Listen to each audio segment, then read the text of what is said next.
Hi, Bim.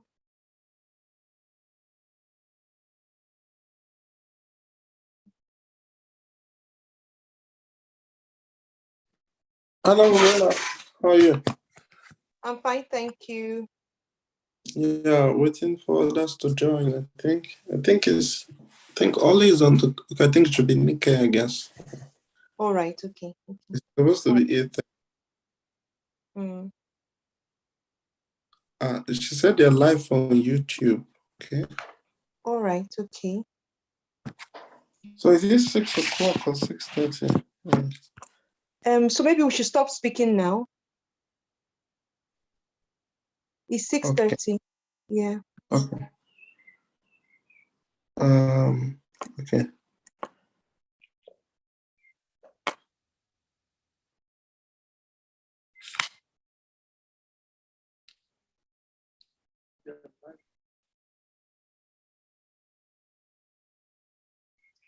Uh, yeah, Nikkei. Yeah, that's fine. Yeah.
Hello.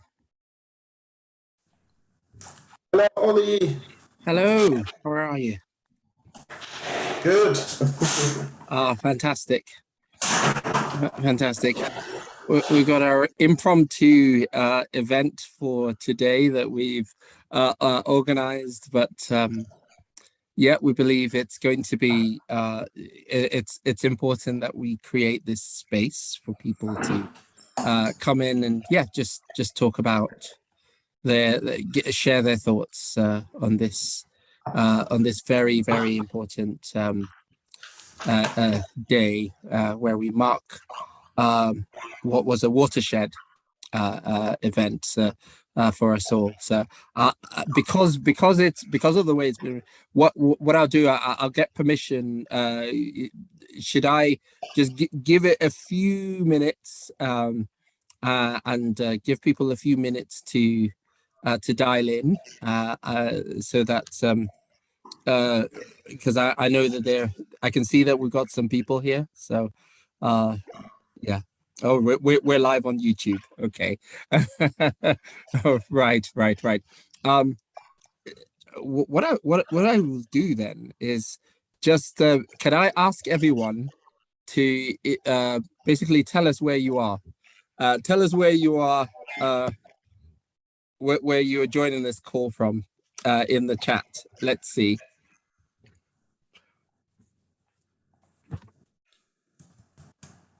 Where are you joining us from? I can see that there are some people here from different parts of the UK already, even though there's just a few of us. So I'll let you tell us in the chat. Edinburgh, welcome, Alightor. Hope you're good. Anyone else want to give us tell us where they're from? This is gonna have to we're gonna have to treat this like church call and response. St. Andrews, straight out of Croydon. I like it. Is that person black by any chance? That's a very black answer. Anyone else? Nah. Oh, we got somebody from near Loughborough. Wow, that is awesome. Oh, that's brilliant. You're welcome. And in the meantime, Aberdeen from Aberdeen. I'm gonna just add where I'm dialing in from here as well, just so that we all we're all able to be part of this. So I'm going to tell you where I'm dialing in from as well, so that yeah, we continue that conversation. Anybody else? The other thing I want to ask you is just to in your opinion, if you were to describe where we are. Today is marking 2 years since the horrific event that happened in the US and the change that created, at least the outrage that created. If you were to describe what your thoughts are in terms of how, whether you think we move forward, have we moved forward, have we moved back, or are we still pretty much in the same place? What's your opinion? Again, I'd like to just see it in the chat first of all before I start to get your views.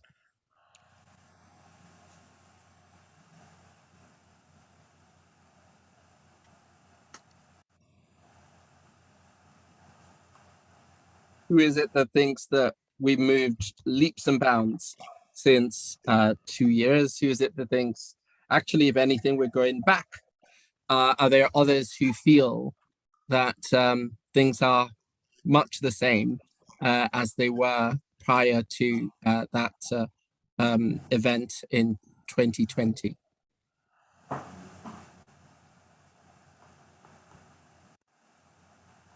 So I'm going to be waiting for your conversations in the chat in the meantime. And in the meantime, I'm just gonna I'm gonna pick on a few people whilst you're giving those answers. I'll pick on a few people. Somebody says 0.01 forward. Wow, there's a scientist who's done some measurements here and measured our progress. Thank you, Rena. I've got to yeah. Tunde saddened that things. Do you mean things haven't changed, Akintunde Koka? The things haven't changed or have changed? Feel free to unmute and just tell us what your thoughts were there, because I was struck by your comment. That's for Akintunde Koka.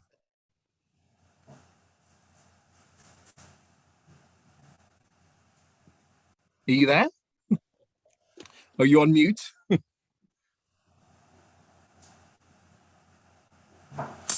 Yeah, he's on mute, but we can't hear him. Yeah. He Would you muted like to himself. unmute so that we can hear you? Oh, right. Haven't Yes. changed. You might be having No, some. Oh, gone. no, can't Oh, I hear him. wasn't sure. I wasn't sure if I could hear him. Perkins, you said you don't believe much has changed. Do you want to unmute and just tell us what you're thinking? Yeah. Hi. Good evening, everybody. Yeah, if you don't mind, it'd be nice to see your face as well. Oh. Right. I'll just take a few seconds then, if you don't mind. I'll be right back. Oh, okay. Okay. In the meantime, let me see.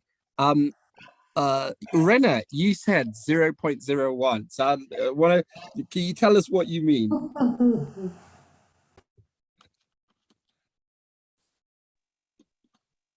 So I don't know if you can see, okay, I don't know if you can see me. We can see like a red. Oh yeah, we can see you now. All right. Yeah, go ahead. All right. So I feel we've actually moved forward in the sense that there's that awareness that's been created that there are certain people who have been marginalized over time. And there's a need to begin to include them and to review these issues that they've been talking about over these years and not to keep quiet about it anymore. So I've seen allies come on board. I've seen organizations begin to organize events that discuss this subject. So people from, let's say, Yeah,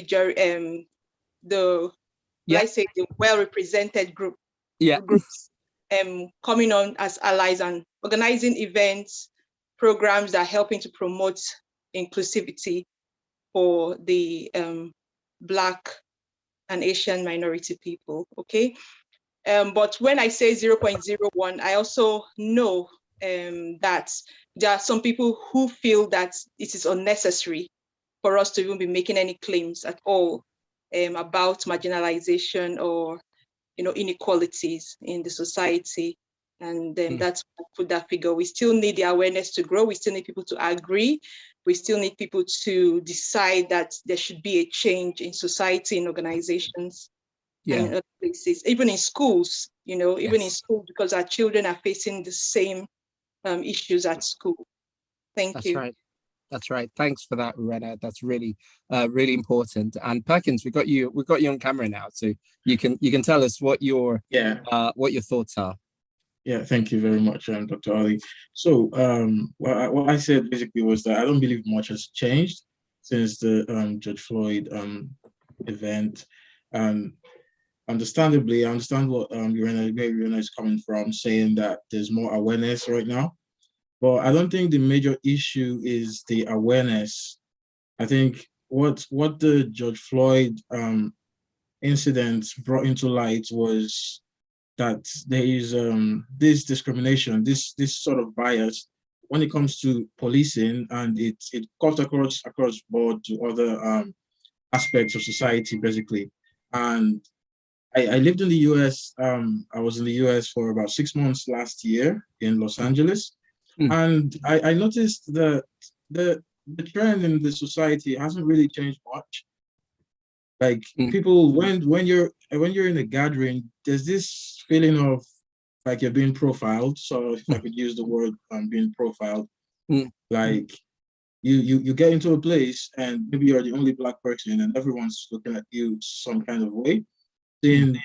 In the US, it's very rampant to see policemen.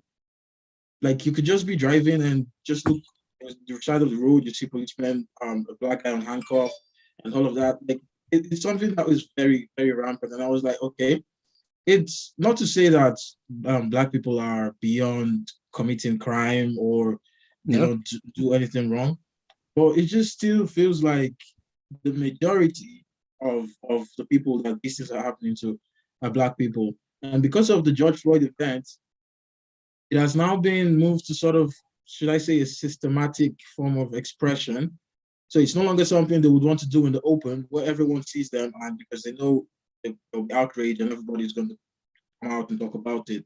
So it's kind of now an undertone. So it's still there, but it's just not very visible for anybody to see, basically. Mm, mm, mm, mm. That's right. That's right. And in terms of, is there anyone else who wants to just talk about this subject? Because what I'd like to do is get everyone talking, just because this is a safe space for us to just share what we really feel, and we have deliberately not put an agenda on today. And even the impromptu nature of this, I would argue, is partly by design. I think part of it feels like all this is I'm trying to, or we're thinking about here is something called collective catharsis, where people can just share together what's been going on, what their experiences are, what their outlook is, and whether they think things are moving forward. I'm going to pick on some people here, and I'll wait and see if they may be doing something. Sometimes people in online events might be doing other things, but I'm just going to check on them to pull them into the conversation early. So I can see in the middle of my screen here, I apologize in advance, I can see you, Mark Lynch. Are you there? You're on mute. Cool boy era. Hi everyone. It's funny you mentioned people might be doing everything. I'm multitasking like yes. In the Lynch household. So I'm trying to listen in. But in terms of commentary, based on the question you asked, I think in some ways things have moved forward, and I'll tell you why I think in some ways we're still where we were. In terms of moving forward, I think there's certainly now greater awareness. There's an awareness probably more in society, and there's certainly awareness from a corporate perspective. Now, we've seen, I know this organization has been at the forefront of it, several organizations sign up and try and start their journey in terms of greater awareness, knowledge, etc., around equity and certainly how things are viewed from a Black perspective. Some have got further than others. One of our colleagues here mentioned increased number of allies. That's great to see. Some places have got an awful long way to go. So I think there's some people have started the journey, and in some way there's some progress there. On the negative side, i.e., I think we're still at base one. I think what you are seeing is for an awful lot of people in society, and it's not a small number, I might add, I think there's a bit of a reaction. So there's increased cynicism. Yes. I think there's a unhealthy skepticism. Some people roll their eyes when they hear anything to do with ED Racism.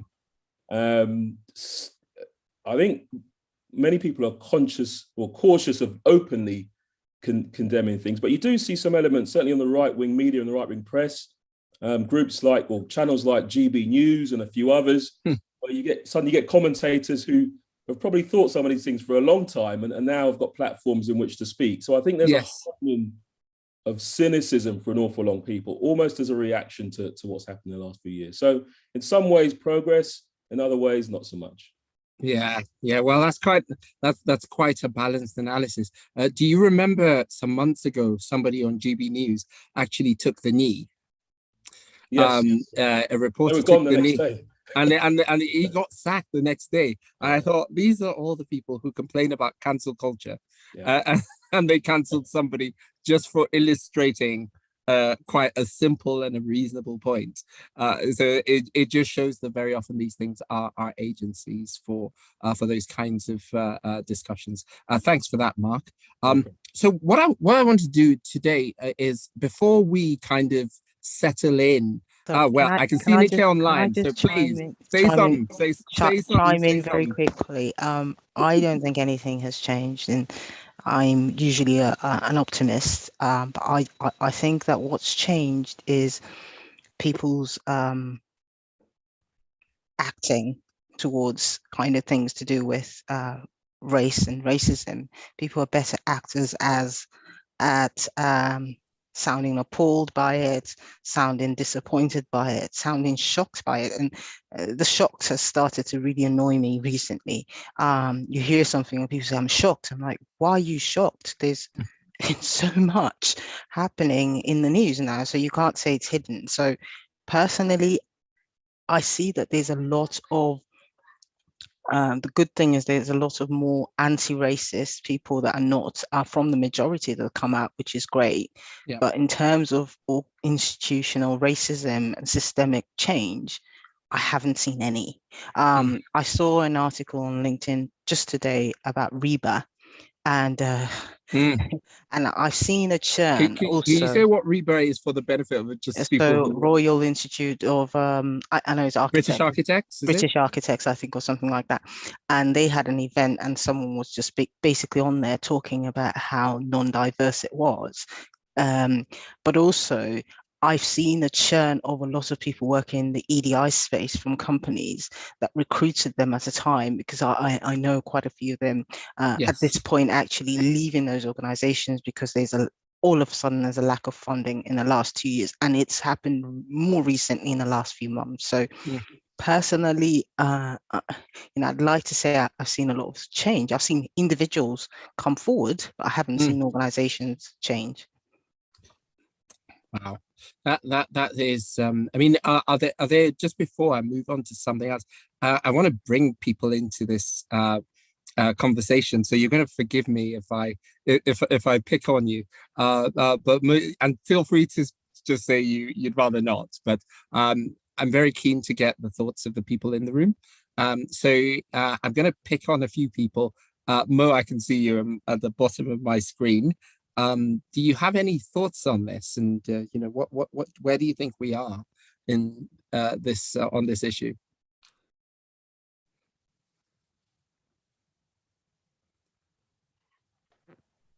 Is Mo there? Or maybe I'll pick on somebody else. And yeah, Margie, any thoughts? You should have earned the right not to have to say anything because you've done a major talk today. But do you have any thoughts on it? Yeah, I'm sorry. I'll just. sorry about that. I think my camera wasn't working. I'm really here to listen, and I'm actually sitting here with my son, who's 12. Because we thought that I thought this would be a good opportunity for us to listen to other people and then perhaps discuss between ourselves.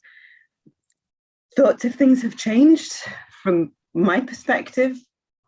No, I don't. I think actually being at university and seeing new people come in, I feel personally that things are maybe getting worse in some aspects. And while I think that a lot of people are standing up and calling out things, I feel that there's a lot of things that are being vocalized quite explicitly, which I think would not have been acceptable 5 years ago. Yeah. And the University of Dundee did a race equality survey, didn't you? And that uncovered some really horrific things. University of Dundee is actually one of the universities who's actually they have a bronze qualification in the area of the race equality charter. So they're actively doing a number of things on the issue. But there were some things in that survey that were quite shocking. And obviously the survey was done post a lot of the events that we're talking about. So, I mean, did you want to say just a few things about that? I know I'm putting you on the spot even more, but don't worry, I won't do it for the rest of the event. Well, I'm earning my keep today, aren't I? I think that some of the things that came out in this survey, I think the things that came out that shocked me the most were the comments, the freehand comments that came out. And I actually found it shocking that people would be able to write some of the things that were written. And I really felt that anybody reading that report who perhaps felt that they were from the communities that this was being so negative about, you would not feel welcome. And I think that's probably the thing. It only takes one person to be vocal in that way to make you not feel welcome in the room. That's especially right. if it's anonymous and you don't know who that is. And, Yeah. you know, if you walk into a class and you go, my goodness, somebody sitting here actually live with those thoughts. Yes. Yeah. And I remember some of the comments were something like, what was it? There's some of them were really out there in terms of their blatantness, about Black people should go away and work hard or something like that if they want to, you know, that we shouldn't be. Yeah. I think there were a few. I would say there were some that were along the lines of, you know, if you're not happy here, go away. Yeah. You know, there was that vein, but there was also that other vein of people who were along the lines of, we should not study this kind of thing. So I think we talked a lot about decolonizing the curriculum, introducing things around allyship and ethics. And there were comments going, I've come to university to be a whatever, you know, computing scientist. I do not need all this other stuff. That's not why I'm here. So if you put in the curriculum, I am not going to do it. So I think there were those two kind of types of comments. You know, one of the don't complain, be happy to be here. And if you're not happy, go away. And the other one, which was kind of you should be grateful kind of thing. Yeah, absolutely. Yeah. And so I mean, I had a few thoughts, you know, when Nick spoke to me just a few hours ago, actually, about doing about us setting this up, and I had a few sort of thoughts just kind of going rolling around in my head. We can all remember where we were, what we were doing when we heard about the story and heard about the news. That somebody had died in those circumstances. I remember that it took me a few days to actually go and watch the video. And I remember watching this video and feeling emotional watching this, because I thought, what is it that about skin color that makes a person think that they can treat somebody in this way? And sometimes it doesn't matter that the person was in the US and we live in the UK, or, you know, wherever people live. There was just this sense of, you know, a sense of when you know that there is one thing that you have in common with the person who is being treated this way, there's a way that if it affects you and just makes you think, what is it about this thing that mean that some people treat the other person as inhuman? And it really struck me in a really powerful and a really visceral way. And I remember what followed that event. I remember feeling in a way that we were in this other universe where suddenly people were starting to pay attention to something. Because about 3 years before that, I remember Nikki and I having a conversation, and it was a conversation that we had many times before. And what that conversation was we were both frustrated at the pace of change and the fact that unless we were talking about certain aspects of the D&I agenda, nobody really wanted to listen to what we had to say. Now, it's fair to say that there is no part of the D&I agenda that is having a wonderful time. That we've still got a long way to go in all of the other aspects. But up until that point, it was an absolute struggle. And until just a few years ago, I was still being told things like, perhaps you guys should calm down a little bit. This was 2019. Somebody from a diversity network was saying that to me. You guys should calm down a little bit. Let's deal with some of these other problems. And then we can focus on race. In the same event, there was somebody else who was saying that the industry, the engineering sector, or the energy sector, is already very good at dealing with other aspects of the D&I agenda. And I remember hearing that. I just traveled from Aberdeen the previous day to go to London. And as I sat down, I heard someone declaring this. And I remember thinking, that I should just walk away. But in that conversation that I was having with Nikkei, it was just a familiar thing of expressing this concern. And I remember thinking at the time and saying at the time, as a way of encouraging each other, that let us just press on. Because what I said is that there will become a time when this issue will become center stage. And the important thing for us is that we are prepared for that moment.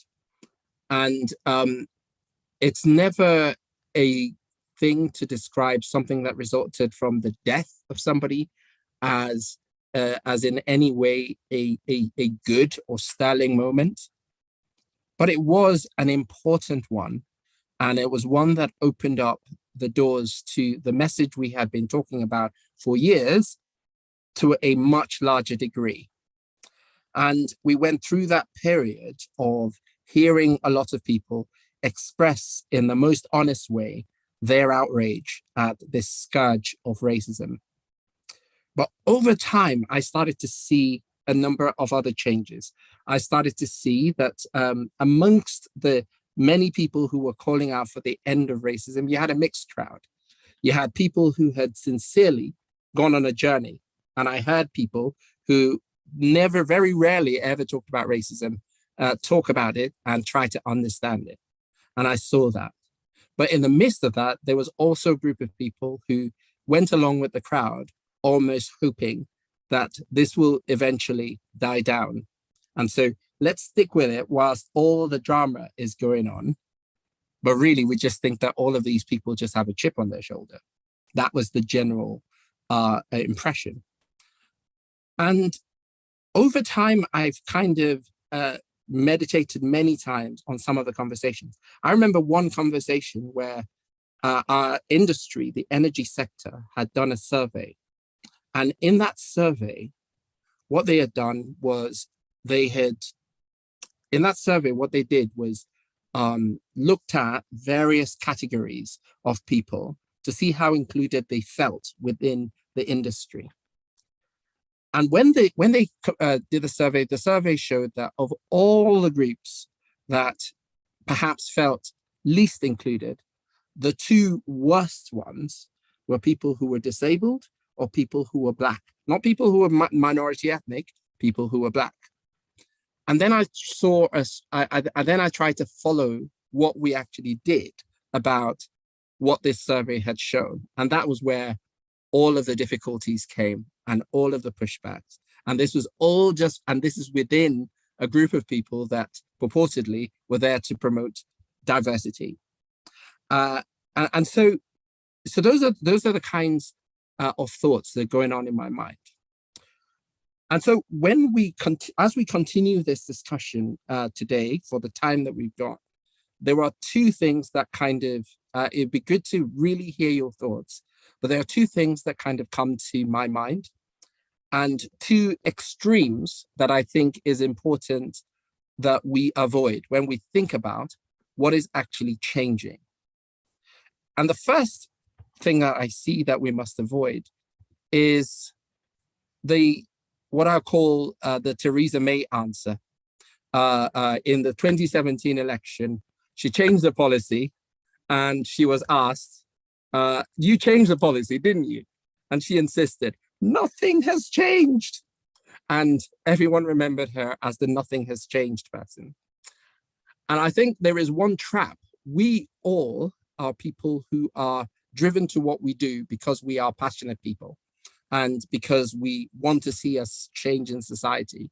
And there is one extreme, and I don't believe any of that is represented by anything we've had today. There is one extreme that says that absolutely nothing is moving forward.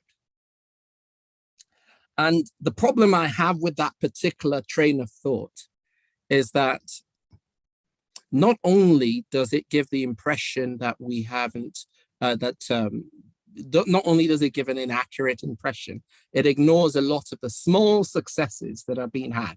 And some of those successes have been expressed today. The number of people who become allies and who have started to support us. The number of people who, as a result of changes within company policies, have now had opportunities. in order to get jobs. And we have seen some of those kinds of things.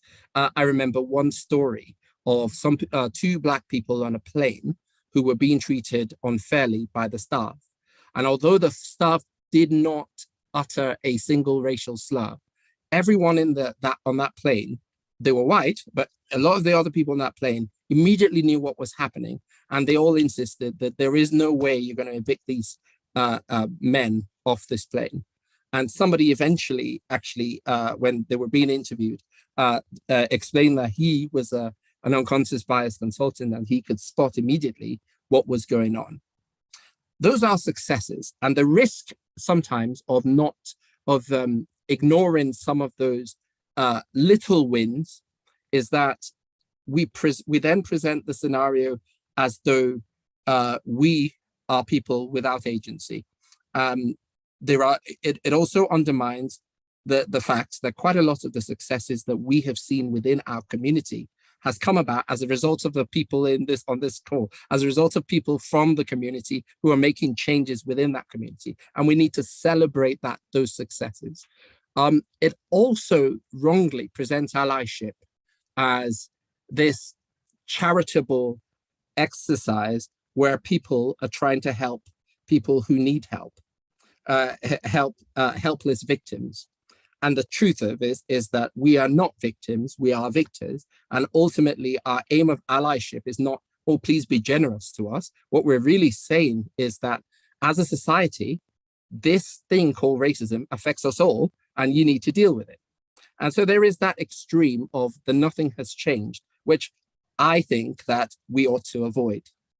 But then there's the other extreme of people pretending that somehow we've made a lot more progress than we have actually made. And you hear people talking about revolutions and suggesting that somehow things are changed. And there's a tendency for people to mistake information for knowledge and to mistake the articulation of the issues around racism for actual change. And that is the other thing, the other extreme that we must avoid. Because ultimately, it is somewhere in that place where there are, because the truth of the matter is, there are still many changes to be made. I mean, every week we seem to hear about something.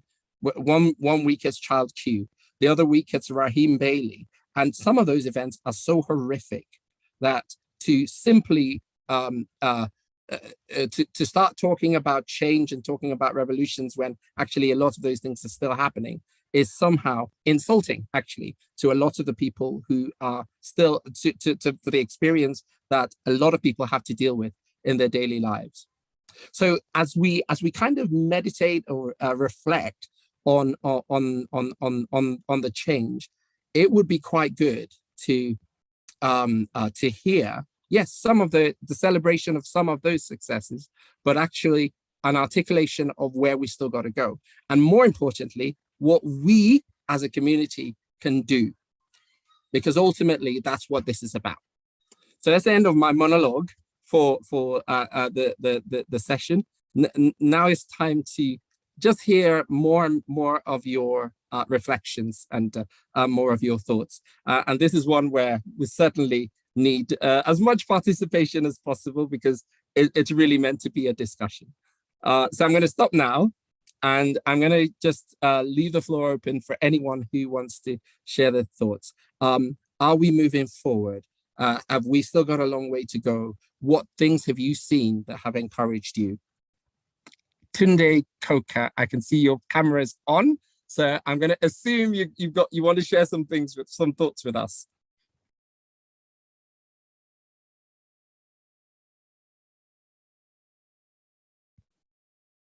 Or anyone else?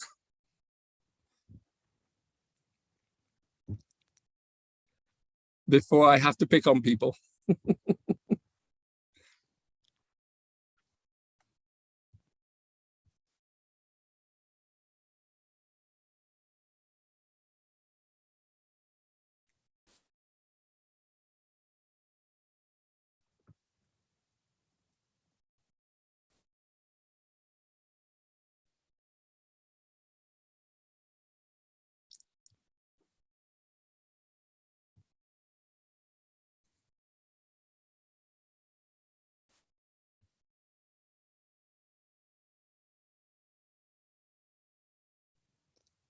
So what things have you seen in the last couple of years that have encouraged you? What are those mini successes, mini stories that have encouraged you? What are the things that you think still need to change at an institutional level, at an interpersonal level, within your organization, even within our community? Because that's the other aspect we don't talk about so much. Can I? Okay, Yeah. sorry. Ren, I'll let you go. And then All right. Thank you, Nike. So for me, some things I think that have changed is the fact that the government can actually give grants to enable companies to take trainings on diversity, equality and inclusion. And I think it's really worth it because I'm actually on one of those courses where I actually train. Oh, you got on mute. Company staff who join this training have no clue in some cases. So, at the end of the training, some of them are saying, oh, we never knew this existed. Oh, we never knew that when we did this, it was called microaggression. We actually thought we were just saying something natural. Things like that is like really encouraging to know that the government has supported in some way. Another thing that I think needs to be done from my own perspective is that, it's not enough for the policies to be written, okay? Yeah. There is a conscious need for unconscious bias to be dealt with in the workplace. For example, there is a need for unconscious bias to be broken in homes. Parents need to start speaking to their children. I'll give an example. Yesterday, I was outside and I was trying to do something, and a young boy, bless him, I'm sure he didn't know what he was doing. He made a remark that made me think, oh my goodness, what have the adults in his life been telling him? So it's more like something like, who are you? Something, he made a very, I don't want to make that statement, but you know what it means when a child makes a statement that makes you think, oh my goodness, I think these parents haven't really done well to make this child think that somebody of the skin color is not human or shouldn't be respected. For goodness sake, this child is about 7. I wasn't happy. So I think there's a very big need for people to begin to change their mindsets. We're all human beings. When we go to work, we all see that we all have great abilities. Even some people who have black skin perform very well at work. So I think it's high time we begin to see ourselves as one humanity and just love each other. That's just the way I feel right now. I think the government and families should actually start doing something. Even companies start doing something about making sure that these policies are put into practice. Thank you. That's right. That's right. Is there a hand up? I can't tell. No. Yeah. Thanks very much for that. Nikkei, you were about to say something. Yeah, I was just about to say that. No, I was saying that a child at 7 is old enough to know what's right or wrong. So I kind of think that it's the conditioning that started to happen when they were a child to make them think that anybody else was inferior to them. But I have regular experiences, so I might need to stop in a bit and then come back to you. That's okay. But I had an award ceremony the other day, and even in the celebration of all of that, I still had to be identified as the Black woman in the room, because at the end of the evening, one of the judges actually came up to me and said, "Oh, we didn't realize you were. We thought you were 50." And I thought, okay, what's the relevance of this? And because you've achieved so much. And I thought, okay, I'm even more confused. And as the evening went by, a woman on my table that we worked for the same company, came up to me and asked me if my hair was my hair. And this is a microaggression that Black women face on a daily basis. Now, most of the time I wear my hair the same all the time, but I thought, do I have to come to an event that is supposed to be celebrating myself and face this sort of microaggression? So there's still a long way to go, and it just infuriates me that people don't understand or see that. Yeah, absolutely. I think you're speaking now, but we still can't hear you. No, we can't hear you. You may need to change your speaker. Sometimes I find if I switch the speaker, that if you go on to mute and you've got the selector speaker, there's the same as system and the speakers. Maybe that might work. No, oh no, you've been trying to contribute from the start and we still can't hear you. You're gonna have to put some things in the chat, or maybe try logging off and logging back on again. Any more thoughts, guys? This is your space to say stuff, to talk about the things that are happening. Perkins, were you about to say something, or just switching on your camera? I'm not sure. No, I just wanted to add to what Urena and Dr. Dikal said.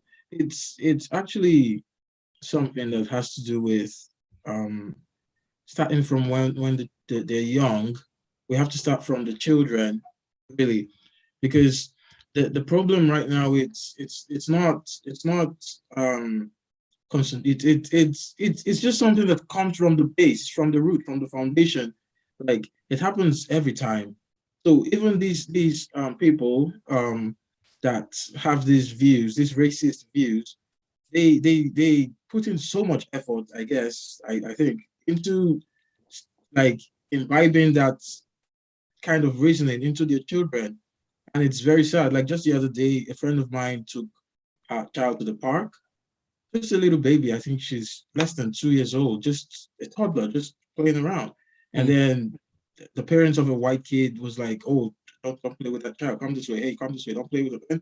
And she felt really bad. Wow. Like, she called me. She was very depressed and very sad that, oh, her child. Funny enough, like, the person I'm talking about, my friend, is white, but the child is mixed, a mixed race child. So from the skin color, the child isn't even necessarily black per se, and she was feeling bad, like, oh, is there something wrong with her child and all of that? And I was like, no, it's the other people. They are the ones with the problem. Because that's how it starts. And those children begin to grow up and start thinking, oh, these people are different from me. Shouldn't really associate myself. I'm not equal with this person, so I should separate myself from them. So it has to be from young, really, from really, really young. Let them know everybody is the same, regardless of skin color, regardless of whatever at all. Everybody is the same. Yeah, but there's also an interesting point that you raise. Racism, as we often speak about it, occurs at different levels. So you've got the systemic side of things, experiences that people have every day. You know, the experiences, for example, that I often cite is the fact that Black women are still 5 times more likely to be to die in childbirth than white women. That is just that's statistically the case. You've got institutional problems. So within the organizations that we work with, there are always issues to do with how many people are getting recruited, how many people actually get a fair experience whilst they're there, how many people get a fair chance to prove themselves and to progress into positions of leadership, how many people get paid different amounts to do exactly the same job. All of those issues that happen within our institutions. And then you've got the interpersonal ones, like the experience that you described, and those experiences, and a lot of that is taught racism, because whether inadvertently or not, children are magnets, and they're like sieves, and they pick up not just what you say, but the attitudes as well that people have, and they learn from that. And then you've got the internalized issue, which I'm finding more and more is as big a problem as systemic racism. And by internalized racism, I'm talking about that analysis, that racist analysis that actually, as a result of the world, the way the world is, we imbibe and we start to, and that influences the way that we treat each other and the way that we view each other. And that's a big problem because it's the racism that self-perpetuates. So everything we're talking about so far, we've kind of touched on aspects of it, but I've deliberately talked about those layers because I would like us to reflect, perhaps there are people who are seeing some of these issues come up in their organization. And, maybe you have an organization that decided in the wake of the BLM movement or the time it became popular, maybe you work for an organization that decided we're going to start doing some things about it. We're going to come up with some fancy 10-point plan that is going to address this issue and change things within this company.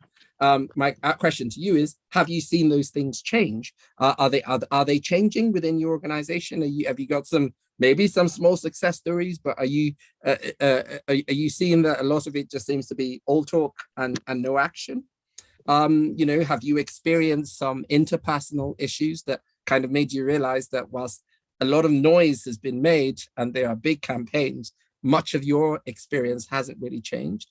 Or have you experienced the times when you have yourself either been a perpetuator or a victim of internalized racism, where the person that you are having to contend with ain't the person that you would usually think, ain't the white employee, it's the person that looks like you, who is also themselves a good gatekeeper for a system of racism? What's your experience? Please talk to me. I'd like to share. I'd like to hear.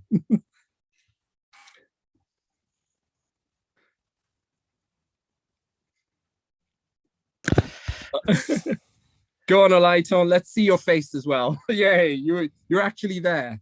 Go on. I'm here. So there's a lot. Thanks, Oli, for this forum. I know there's a lot we've already said so far. So what I'll just focus on right now first is the positive. And for example, I'm currently in Herotwat University, and they just I think you can hear. We can hear your gospel music. So Herotwat University, for example, after the break of the George Floyd issue, they appointed, I think, their first Black chancellor in the university. So I think see that as you all know him, sir. I think Godfrey Palmer. Yes, Jeff Palmer. Jeff Palmer, yeah, that's right. So they employed him, they appointed him as the chancellor, and I'm believing that most of the strategies they have currently are as a result of his appointment.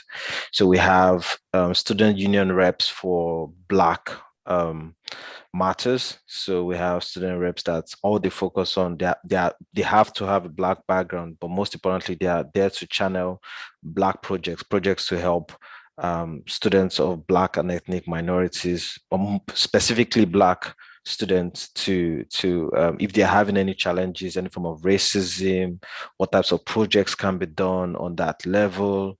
So those are the for me, those are the progress so far as university Herotwat has made. Now on the downside, I can't say I've recollected any, but just like you previously mentioned about internal racism, where a fellow Black person, becomes the gatekeeper.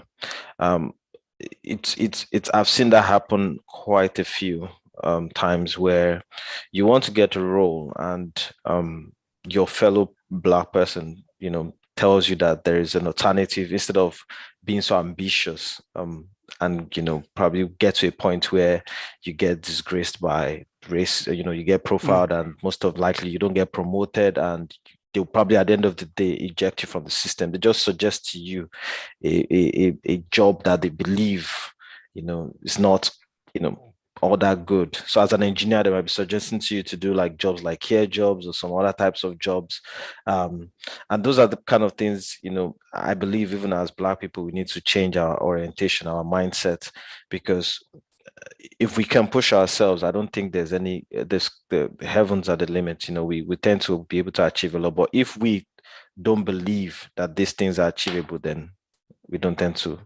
Then it makes it easier for racism, like you rightfully said, to be able to prosper both internally, systematically, and etc. I think that's all I have. That's right. That's right. I mean, we've had an interesting experience recently. We often talk about performative allyship, and when we say performative allyship, we're referring to people who are ally in name only. They're allies, but they don't actually do much to actually support. They say all the right things though, and they use all the right phrases, and they know everything you're going to say. But actually, in terms of their actual contribution, they don't do much. And one of the things I've started to say is that when a person says they're an ally, I want to know what they actually, whose life have they actually impacted? What policies have they helped to bring in place? What actions have they taken, perhaps sometimes at inconvenience to themselves, that has actually led to a real change? And, I wrote something some months ago, which I call the price of allyship, because it's more than, saying, having a hashtag Black Lives Matter. It's actually, it's actually sometimes risking having your own motives misjudged in the process of being an ally. And that's something that's not very well understood. But the other thing that I've seen is what I would call performative championship. And there are a lot of people within their organizations who really view this whole fight against racism within our organizations as a way to make themselves a little bit more visible. And sometimes that's the kind of thing that on the face of it looks good, but actually the long-term effect of that can be quite damaging. Have you guys seen or maybe experienced some of those kinds of impacts, a bit like Olaitan said, of what you call performative allyship or performative or performative championing, even from people within our community? Now, I'm thinking that the person the dialed in last is Leslie from the Transcend course. I'm hoping it is, because if it is, I'd like to hear her thoughts on some of these issues. But Nika, were you going to say something? Yes. Sorry. Again, I don't want to hold the conversation, but it's something that I'm really that's really, as much as, we've been kind of championing this for 15 years and trying to get this, and really happy that people are now aware of it and are able to speak about it. There are a number of categories of people that I've seen. There are some people that said absolutely nothing when George Floyd was murdered, but are now profiting off the back of, there is a movement around this diversity and inclusion. Race equality is now sexy. I shall make like I'm a champion. I shall make like I'm an ally. I shall say I'm the expert on diversity and take what everybody else is saying and use it as my buy-in. And because I'm sometimes, in some cases, I'm part of the majority, the majority are more likely to listen to what I have to say anyway, and they're more comfortable with me, so they'll take me more seriously. So there's a class of individuals and organizations that I've seen do that. I actually once had a request from someone saying, oh, my friend has been offered this opportunity to talk about race equality, and she has no experience in this, but can you kind of take her on and give her a few hours of your time and coach her so she can go and make money off of your knowledge? At which point I didn't use any swear words, but I felt I should have. It was a good opportunity to, if I wanted to. So there's a class of people like that, but there's also a class of people within our communities that have taken this on as, here's my claim to fame, here's how I'm going to progress in the organization I work for. As some of them, you didn't even realize they were Black until George Floyd died, because they actively didn't engage with you or didn't engage with any other Black people for all sorts of reasons. Sometimes genuinely because that's not where they found friendship, but also there's a group of people that have just not engaged with it because they don't want to be seen as the person that actually is Black. Never mind. So so those class of people have realized, okay, diversity and inclusion and race equality is sexy, so I'm going to start to champion it. But the problem is that these are the people that go into organizations and project themselves as people that actually know what needs to be done. And organizations, because they don't know any different, they buy into this, and it causes more of an issue when you challenge how organizations do things, because those individuals, organizations have made them so comfortable with, oh, you're doing a lot because you had a cultural day and you asked everyone to bring a meal from, oh, you've done so much, well done, you're so diverse now. So, and then you come in with your, what's the pay gap? What, how are you helping your employees? Are they where are the safe spaces? And those organizations think, oh, you're militant. Yeah. And the truth is, for us to actually make change in our society, those conversations, those really uncomfortable conversations, need to be had, because if everyone's feeling cozy and comfortable, nothing's going to change. Absolutely. So that's my I get off my soapbox. No. There's truths that need to be said, please. That is so important. There is a difference between allyship and appropriation, and that's something that needs to be understood.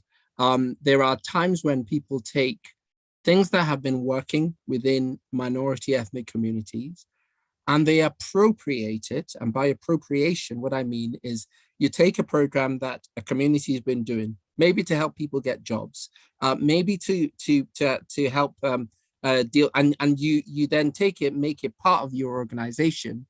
And on the face of it, it looks like a person is being an ally, when in reality, all you've done is appropriate it for your own ends, because you can then claim a lot of grant money and make money really off the challenges that people face.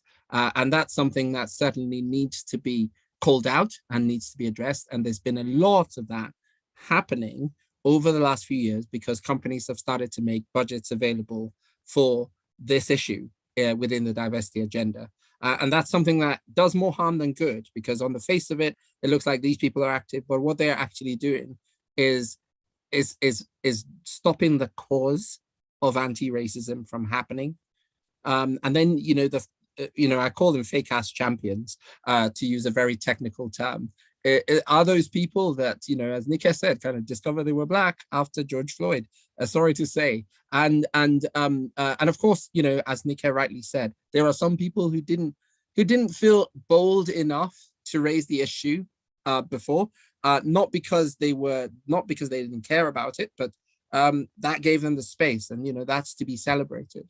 But there are also people who have appropriated this, and that sometimes what we're finding as an organization is that sometimes the real problem that you face is those people, because suddenly it becomes a battle of egos or battle of agendas, and actually you don't actually get much. You don't actually get much done. Right, there's a question in the chat, which I'm going to put to you all to answer. Thanks for that. Right, so it says the point again is how many Blacks are in these. It's actually a comment, but I'm going to frame it as a question just to hear what everyone thinks. It says that the point is, again, how many Blacks are in these organizations, because it's an uphill task to be accepted, let alone to progress. Yes. So, I mean, is there anyone here who maybe within your organization, you have tried to do something? I can see someone's made a comment here. I'm hoping I could get her to talk now. She hasn't spoken so far. There is this issue of underrepresentation where you go in there and you see that you are the only one who looks like you, and you're in an organization that believes themselves to be an equal opportunities employer. Does anyone have any comments on that or statements to make about that? Ollie, is this where you want me to come in? Yay! Both Leslie and Mo at the It's same fine. time. No, you go on, Leslie. It's like Okay. London buses. You wait for them and then two appear. Okay, so go on, Leslie. Yeah, I just wanted to say we've touched on a few interesting topics. I'm not going to answer your immediate question, Ollie, but I'm just going to do a quick one through because you did call me, but I've been kind of coming in and out. So we talked about gatekeeping. That's quite an interesting thing because these people do exist. And I think the phrase I always keep saying is not all skin folk are kin folk. Just because someone is Black or identify as Black doesn't necessarily mean that they want all people to have equal opportunities and have the opportunity to thrive. Some people just want to be the only one. And for them, that benefits them.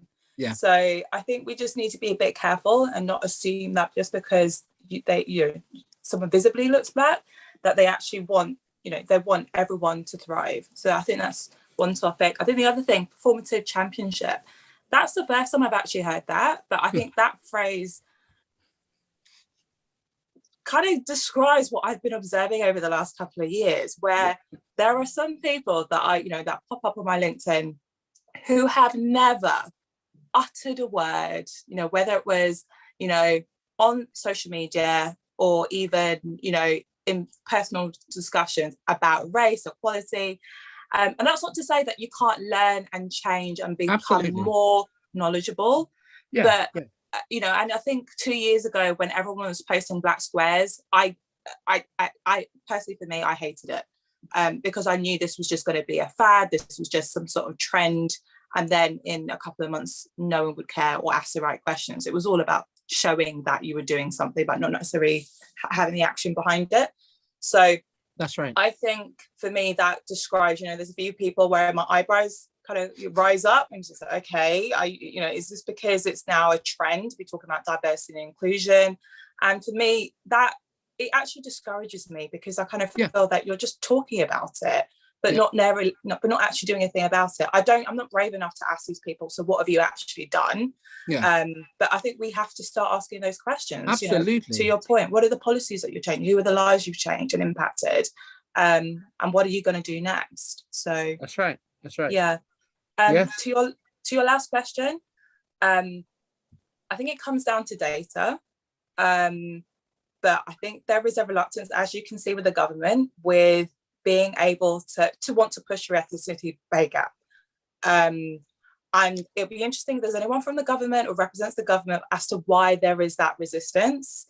Is it because they already know there's the issue and they don't want it actually in paper, printed to show that we all know that this is likely to be an issue? But I think for me, I think it all comes down to data, and I think that's the real challenge.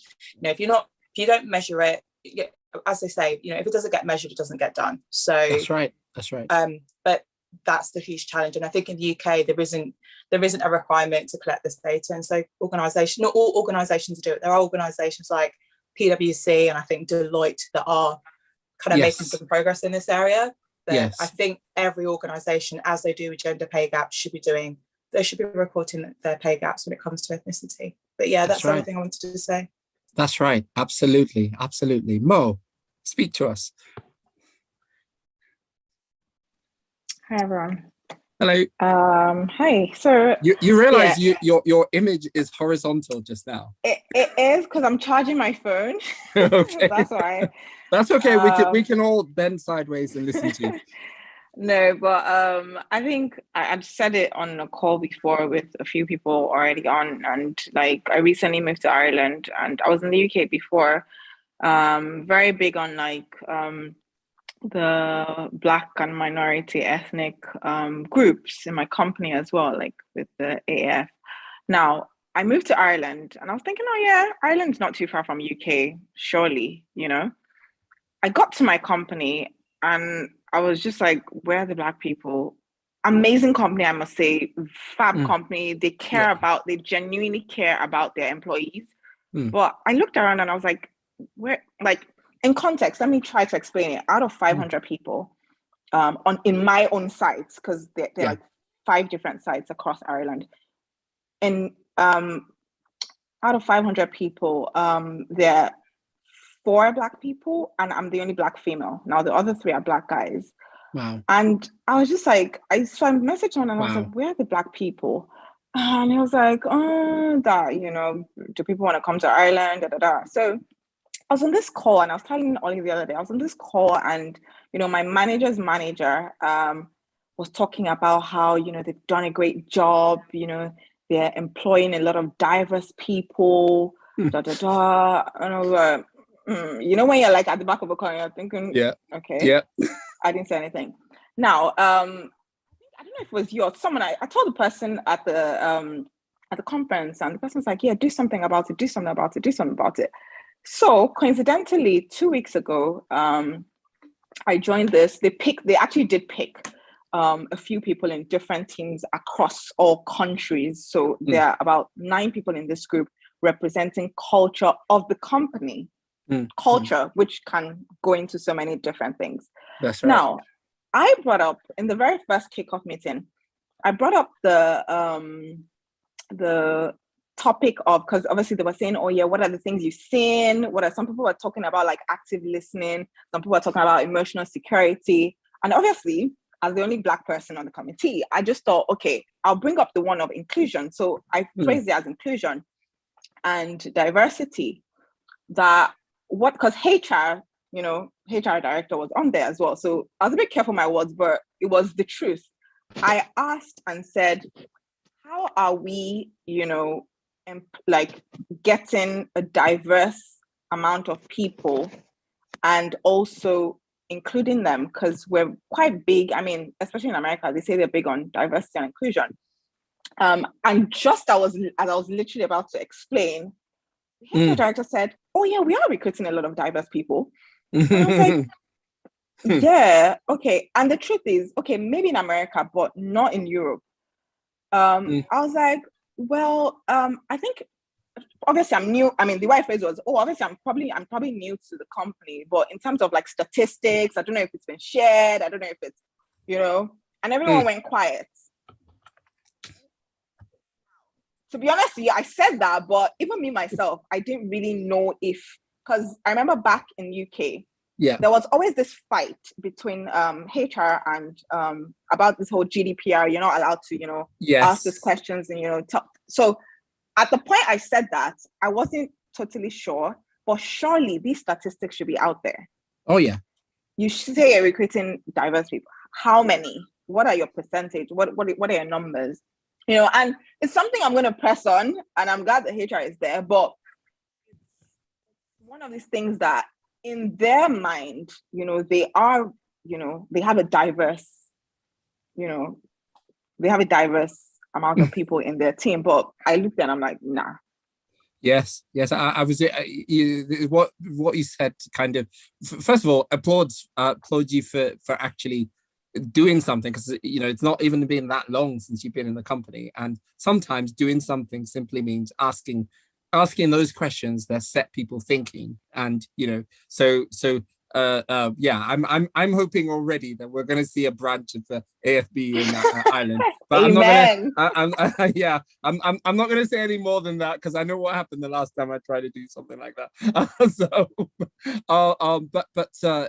You know, that thing about that almost blind spot, and the assumption is always made that if you are talking about diversity, that when they say diverse people, what they really mean is they've got some gender diversity. That's really what they mean, and even that still got a long way to go. But that's you know, people think because we can see a few women in the company, oh, we're doing okay on diversity, and then you ask the question that, okay, what about Black women?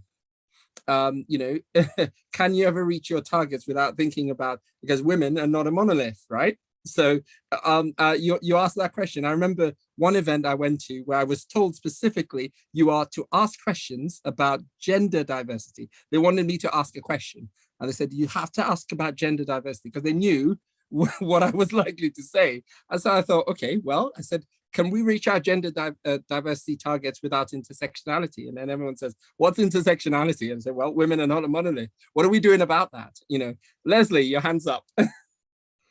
I mean, I just wanted to take, you know, when they say they have gender diversity, let's be honest, they're not talking about Black women, they're not talking about Asian women, and they're not talking, what they're talking about here is white women. to actually, when they talk about diversity and gender, not really, you're just talking about a specific pocket within the, who already have that element of power already in the organization.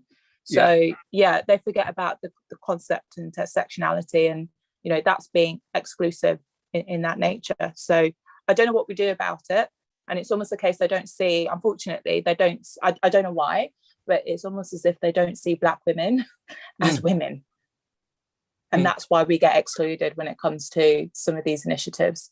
Well, that point that you raised is a very powerful one, and it's hard to say when a child who is 15 years old gets strip searched as Child Q did.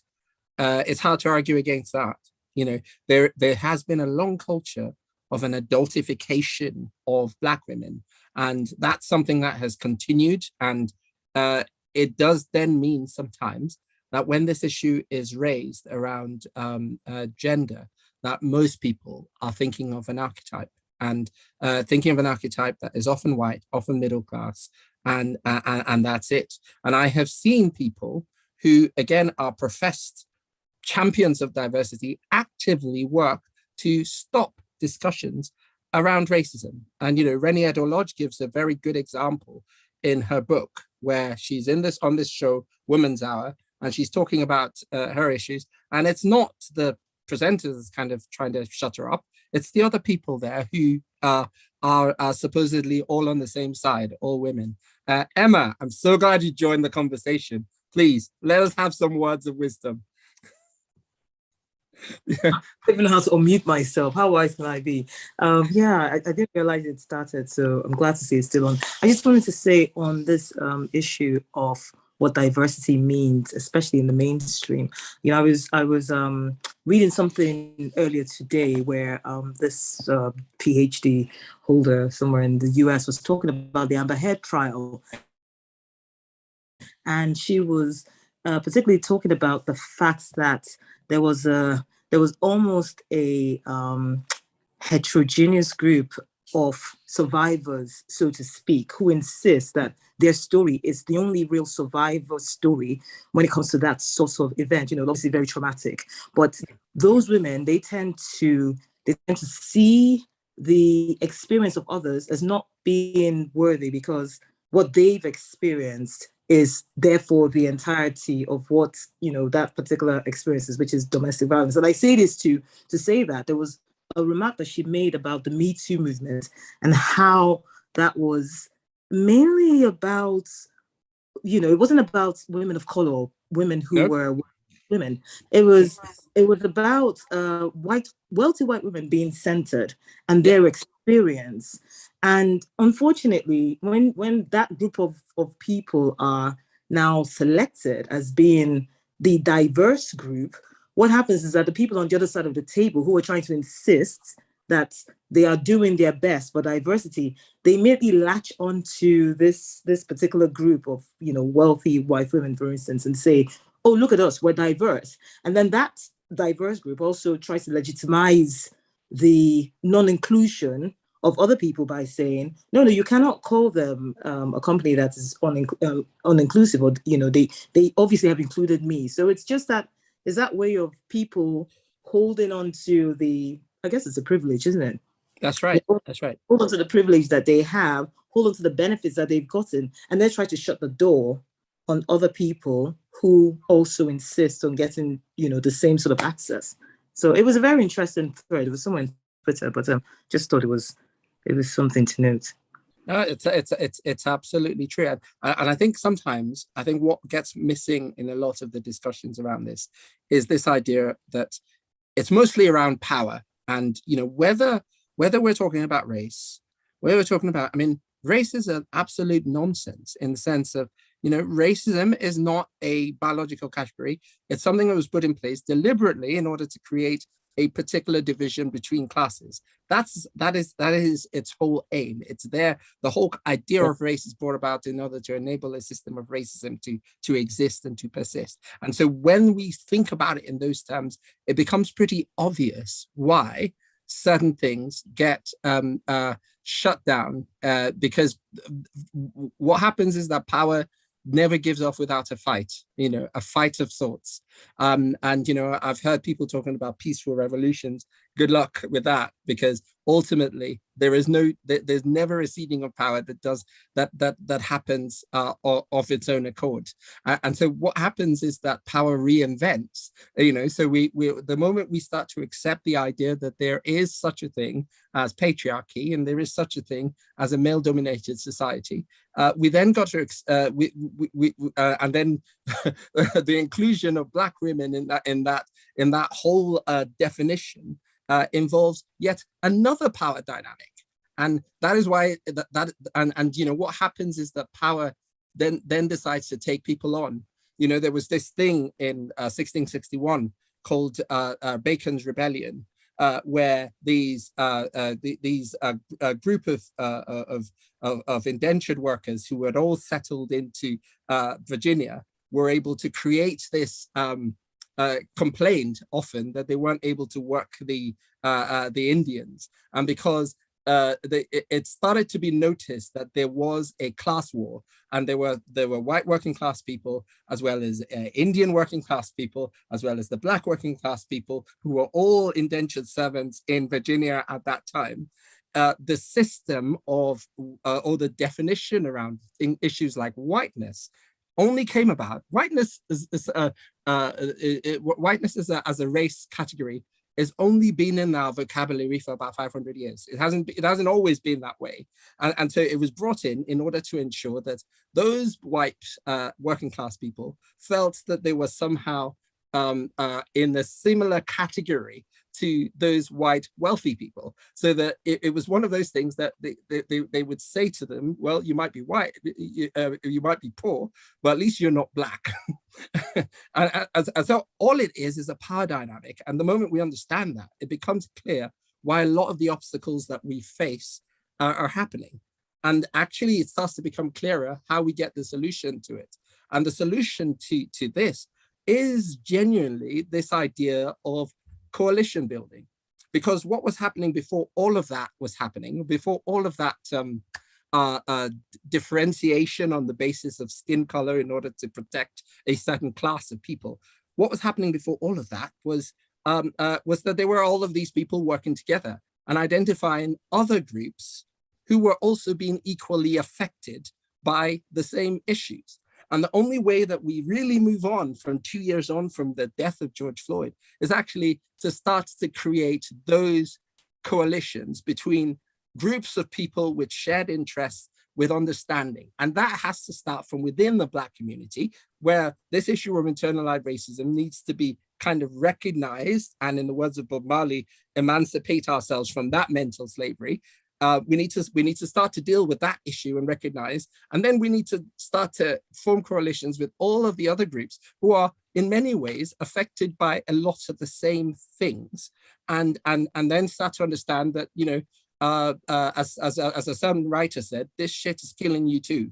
It's affecting a lot of people. Bring together a coalition of people, and that's the only way really that we are going to get to a point where we start to see real progress. And broke into another sermon there, but it's what has been kind of moving around in my mind for some time now, that the first thing we need to, the thing that's going to move us away from this is really to understand that dynamics of power, and to start to work within our communities in practical ways to deal with some of these issues, not waiting for a savior to come and deliver you from racism.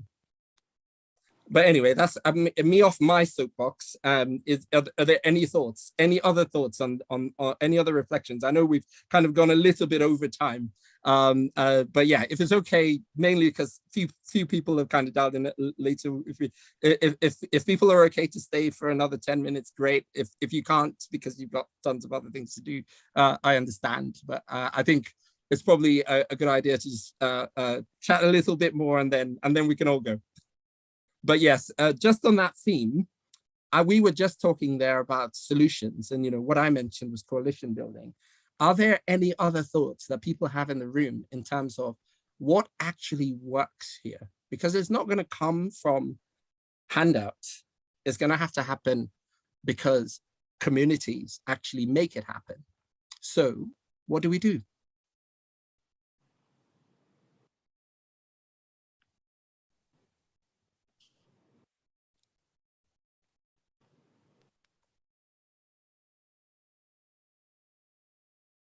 I don't know. It's a hard one.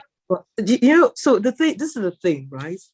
It's about relationships, because just from what I've heard from the short time that I've joined in, it's about proximity to power. So I mean, we've talked around the whole thing about white women and the fact that they relate more to white men than they do to, well, first of all, they relate more to white men than black women, then black men at the end of that spectrum. So when you think about relationships in that sense, then how do you forge?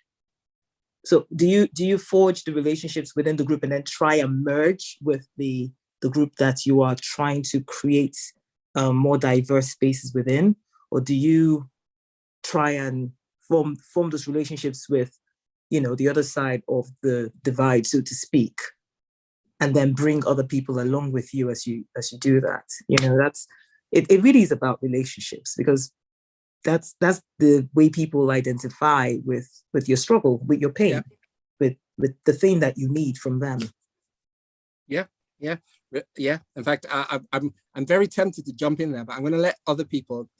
Emma's just raised some very interesting thoughts about that kind of I'll call them relationships across power boundaries, if you like.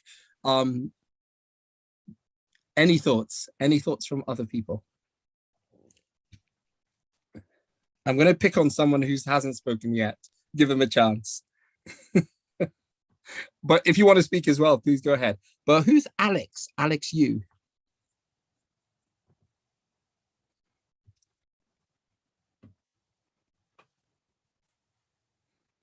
Alex, are you there? Would you like to say something? Mark, you haven't said much for some time. Would you like to contribute to this part of the discussion? Urena, you have your hand up. I'll let you speak whilst we give other people a chance to think if they want to speak or not. Go ahead, Urena. Okay, thank you so much, Ollie. In terms of solutions, I think one of the things that we have to start doing more is being a part of the community.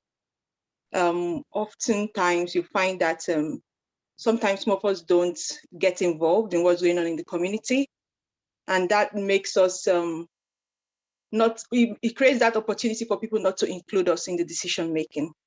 So thinking about things like politics, I think we should all get involved in politics.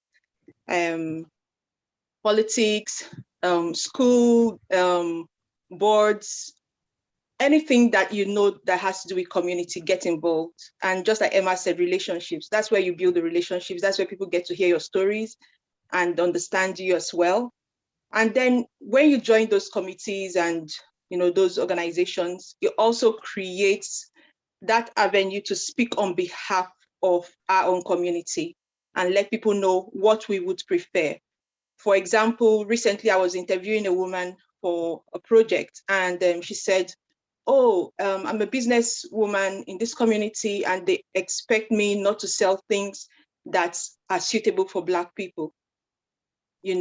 So she was really in need of somebody, for example, a politician who would speak up for her, and there was no one in government to speak on her behalf. So what she has all the time to deal with is trade standards who don't understand the products she's selling, coming to take them away because they don't understand how those products work, and things like that. So they don't understand the mentality of the people. They don't understand our stories. They don't understand our products. And for example, in her own case, we can't use those products. And she's like, okay, well, we need it to take care of our skins, for example. Our skins react differently in this weather. How do we take care of ourselves if we're not allowed to use our own creams and things like that? So we need people to come into the community work, broader community work, and begin to speak for our own people. Fantastic. That's a very practical thing that we can all take away. Next time we hear the opportunity for a school board, next time we hear anything, we don't, we tend to shy away from those things, if it was a church service, or I once spoke at a church. Honestly, that's where I realized that all of those members have been looking for. I mean, I'm a Christian. That's where they are. So very quick to in those organizations, but we need to go out into the world. Mark, I see your camera's on, so I'm going to assume you want to say something. You're on mute. Apologies, I had to leave the room for a period, but I think I got the gist of the question. And I tend to agree with what Orena said. So for me, it is, as you've just said as well, actually, Ollie, it's about, I think we need to have a little bit of courage and a little bit of confidence and put ourselves forward. So practical examples, you touched on one. I'm a school governor and have been for a long time. On our school board, there's 12 governors, 4 of them are Black. So when the Child Q case broke, there was an insistence. I mean, the school's a good school anyway, but there was an insistence, certainly really well articulated by all the Black governors, about reviewing all our policies in that space. Yeah. It just happens one of the Black governors is also a lawyer, a solicitor. So it was gone through in line by line. So my point is, we've got to use what we've got, put our best foot forward, step up on things. I mean, from a personal perspective, I tend to get involved in committees of some of the engineering councils as well in different areas. The committee might be about something entirely different, but we need representation where it matters in terms of decision making. It does require confidence. It does require a little bit of courage. I think at different stages in different people's careers that will come. What I would say is we need to talk amongst ourselves in the first instance. So there's a discussion going within the community. You see what other people do. You see how to do it. And then after a little while, you put your best foot forward. Yes. And just be brave. But you're right. We need to have our people in the discussion rather than having the discussion formulated by others and done unto us. That's right. So courage, right. courage and confidence, I think, and then put your best foot forward and go for it. That's right. That's right. Are there things that we need to do as a community? Because I'm quite big on this particular issue of sometimes there is a lack of it's the lack of cohesion that keeps the system of oppression that perpetuates that system or keeps it alive. So, what about those things that people within the community can start to do in order to raise that? Because that's part of what we're doing here. I'm hoping someone here will get something from this that says that next time I see something around the school board, I'll look at it and I'll consider joining it. But that's happened because there is a certain community that's created where Urena's made that comment and we're all kind of thinking about it now. So, but that has not always been an easy kind of thing to happen, that cohesion within communities. So what needs to happen there in order to shift the dial on that? Ollie, I just posted a question in the chat. I don't know whether it was covered at the beginning. No. Yeah. So yeah, it was just asking about, I think most of you might have heard about the recently announced Black Equity Organisation. So this is all around, this is the first civil rights group for Black Britons. Obviously there are similar organisations in the US, but recently announced, it's got, trustees like David Olusoga, who else? Kwame, etc. So I think that might be an opportunity for us to kind of come together and have one voice. I think, to your point, there is a lack of cohesion in the fact that there is community organisation, the grassroots organisation, employee groups in workplaces, etc. But there isn't someone speaking on behalf of us as one community, appreciating the fact we're not one monolith, but there is one body that can put pressure when it comes to the police, the government, etc. So that might be an opportunity, but I'm quite interested to hear what other people's views on this new civic rights group and whether you hope it's going to change things. But yeah. Can I just throw my 2 pence worth on both the points? So I've heard about the group. I think it's a great idea, certainly a great focal point. And I look forward to seeing what comes out of it. And I would like to see certainly the outputs of that group taken seriously by other groups. So really seeing that group influence things. Yeah. In terms of the point around what we can do as a community, I think the first thing to acknowledge is, of course, we're a broad community, and like every community, there's a million different voices, there's a million different opinions from different perspectives as well. So I think that the first thing is just have a little bit of tolerance with ourselves. So what I think there's nothing worse when you see a group of Black folk arguing amongst themselves and not getting their collective point across. Have a little bit of tolerance. People are going to come with different views to your own, but there's often collective points that, irrespective of your own viewpoint, that we all agree on. Convalesce around those and then use those common points to influence others outside our community. Too often I see quite bitter discussions internally within the community, and people would rather fall out and not agree and not talk, rather than realize they've actually got much in common, more in common than they have got than not in common, and then go with the common good and then make their point on behalf of the community. So a bit of internal tolerance amongst ourselves, I think, is a good start point. Absolutely, absolutely, Mark. That thing about trying to see the big picture as well, because ultimately, who benefits from division? I would like to say no one, but we know that's not true. There are certain forces in society that benefit from division within our communities. I mean, there is something one very practical thing I'd like to avoid. I'd like to suggest that we do today. Have you ever heard this question? And maybe tell me by an emoji. Have you ever heard this thing? Maybe you said it yourself. Why are Black businesses or organizations like this? Who's heard that before?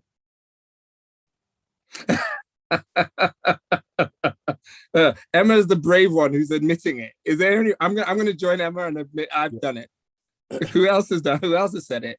Sometimes on the customer service side, yeah. On the customer service side, yes, that's right.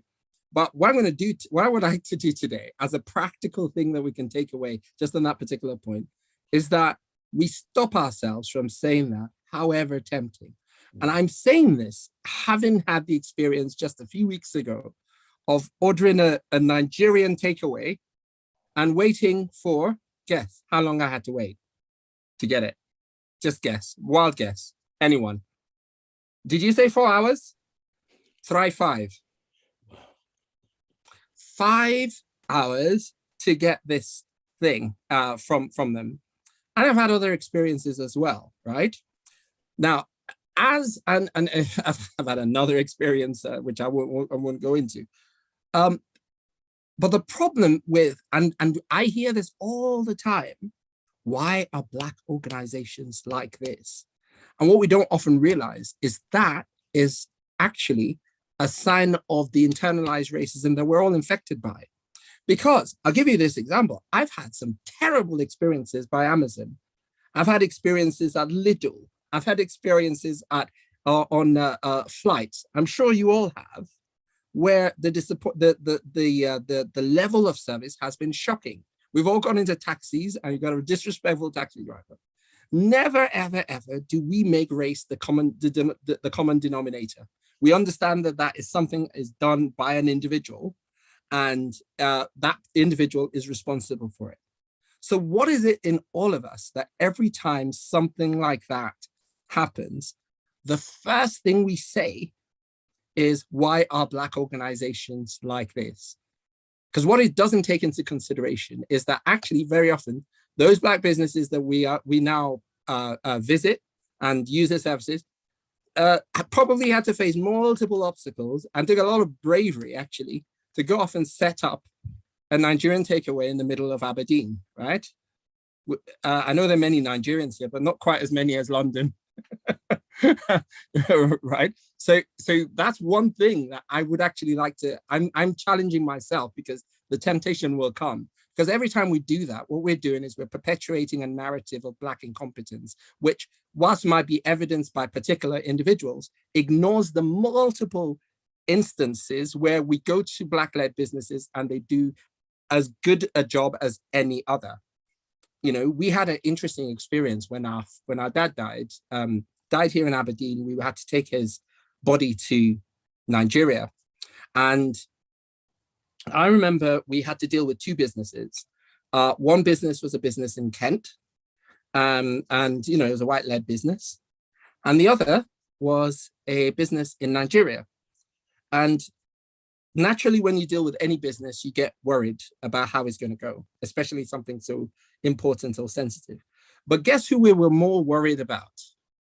It was the Nigerian business. Guess who messed up royally? It was the Kent-based business. Guess who was flawless? It was the Nigerian business. And that was a moment for me to challenge myself that actually, even that is a manifestation of my own internalized, basically, because I keep perpetuating this myth of Black incompetence that actually originates from years and years ago. And, you know, we do down each other when we should be celebrating the few successes that we have within our community. So anyway, that's my, you know, do other people have a different view on this particular thing? I'm not saying you can't complain or give feedback to a business, but this idea of making Blackness the common denominator is what I'm challenging. But does anyone have maybe a contrary view to that, or a view that supports that? I don't know. Any view about that? And then I'll take maybe one or two and then we can go. I think what I would say is, personally, we hold ourselves to a higher standard because I don't know about others, but I always have the perception that, look, you're a Black person doing business in a majority white community.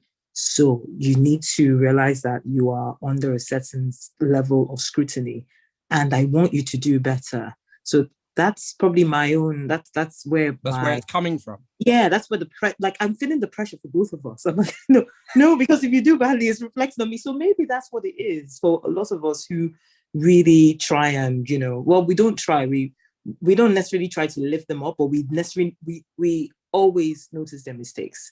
Yes. Just because we realize that it's sort of going to bounce back on you because you are also a fellow Nigerian. But that's again, that's right. Don't put us to shame, or don't give people a reason. And actually, Ibrahim Kendi talks about something called uplift suasion, which is this concept or idea that we somehow desire to use competence to combat racism. And, you know, there are many studies that shows that just doesn't work.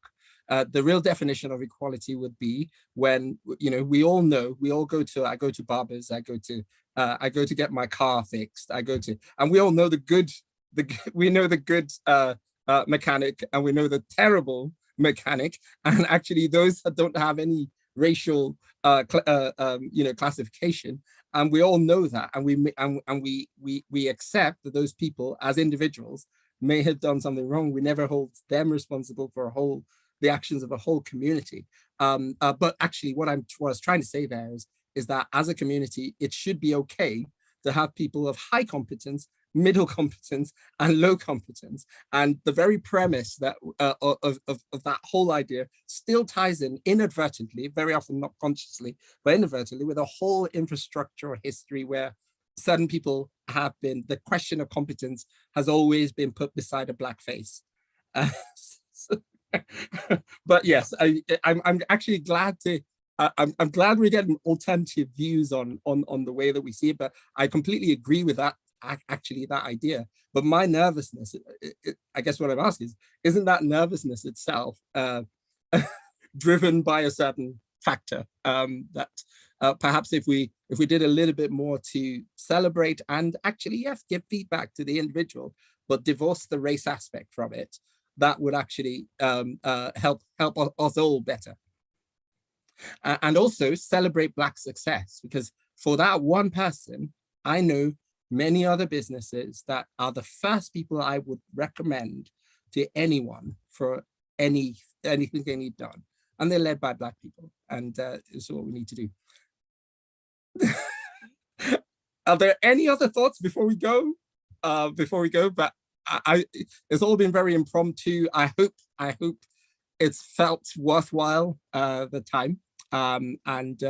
Yeah, but any other thoughts before we go?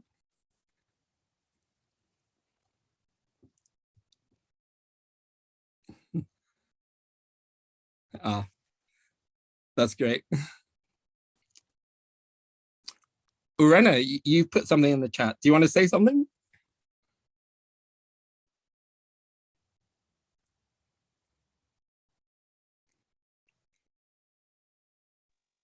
Yeah. Okay. Okay. You can't drop these words of wisdom in the chat. You guys, we need to hear it from you. Yeah, I was just hoping you just read it. But something that I have been thinking a lot about lately is the need. I know the organizations like AFB are doing a very fabulous work, but I think we still need to create some more pocket-sized organizations and cooperatives that help the everyday people, like families. Lots of families need extra support from, for example, family friends, perhaps their next door neighbors who are Black. So I'm thinking that if it's possible for them to form a cooperative where they have an understanding and they're able to support one another, that would really help families thrive and succeed in different areas, including parenting and some other things that need to be dealt with. Talking about businesses, for example, we need to begin to create these cooperatives to help one another. And when we think about the fact that sometimes people are working several jobs to, meet their monthly targets, and then the rising costs of living right now, I think it's high time we begin to form these cooperatives, to support people, to support individuals, support families, support workers, and just different groups. There are so many things that we can do with respect to that. It's such a broad topic that I wouldn't want us to, I don't want to go into right now, but it's something I've been thinking about a lot. We really need it to help one another. You're absolutely right. Absolutely right. And, the little progress that the Black community has made in this country actually has been as a result of ideas like that. I don't know how many people have watched the stories about sort of parents who would send their child to a school and then they go to the school and find that their children are being put in special needs classes. And, that used to happen a lot.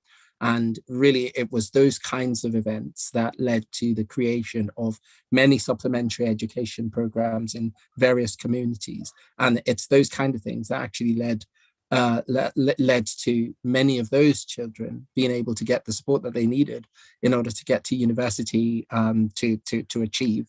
And, the point that you've made there, Rena, is that needs to continue. And, those are practical ways in which we can fight racism. On the face of it, they look exclusive, like, oh, why just Black people?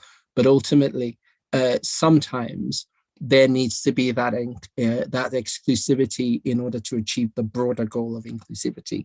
There needs to be that understanding of the spaces where the challenges are equally felt and therefore are equally understood, and that might get us into position. So I think hopefully when we do come to talk about this, even before, we're already thinking of some ideas. Leslie had a fantastic one, which I won't share completely. I won't share here, but it was, we had one of our events in Transcend on Saturday, and Leslie has an idea, which personally, I think if that works, it could actually really disrupt this conversation around the ethnicity pay gap reporting. And, I'm already speaking to people how we can do that. But there are many of those other ideas out there, and we need to start to, form these cooperatives, work together. Right. Thanks, guys. That was amazing. It was just a short, an impromptu conversation, but is Nick still on the call, or she had to go? No, I think she may have had to go.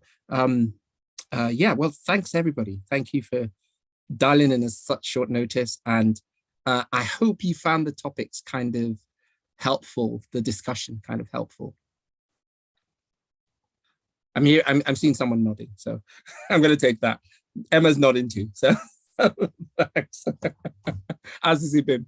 So guys, have a good evening. Sorry, we went a lot over, but I think the conversation was just too important to just go away. So thank you. Thank you, Ollie, for leading the conversation. Thank you, Les. Thank you. Thank you. Thanks, everyone. Thank you, Ollie.